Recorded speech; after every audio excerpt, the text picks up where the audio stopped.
Hello friends, বৃষ্টি ভেজা সকালে এই সকলকে শুভেচ্ছা জানাই। সকাল সকালই আমাদের নার্সারির দিকে একটু যাচ্ছি আজকে দেখতে যে গাছগুলোর অবস্থা কী রয়েছে। দুদিন ধরে যা পরিমাণে বৃষ্টি হচ্ছে তাতে মনে হয় না গাছগুলো উপরে আছে, জলের নিচেই হয়তো রয়েছে। নার্সারির ভেতরে ঢুকতেই দেখি যে জল একেবারে থই থই করছে, জলের ওপর দিয়ে হেঁটে যাচ্ছি।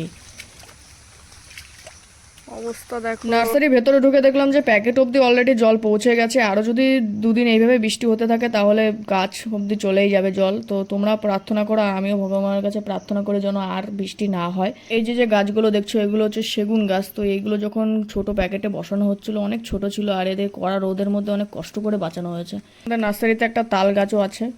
এই মিনি ব্লগটার মাধ্যমে সবাইকে আমি একটাই মেসেজ দিতে চাই যে সবাই বেশি বেশি করে গাছ লাগাও। কারণ একটা বাবা মার যতটা কষ্ট হয় একটা বাচ্চা পালন করতে, ততটাই কষ্ট হয় একটা গাছ তৈরি করতে। তাই গাছ লাগাও, প্রাণ বাঁচাও। নার্সারির মিনি ব্লগটা ভালো লাগলে সবাই একটা লাইক করে দিও, আর দেখা হচ্ছে নেক্সট ব্লগে।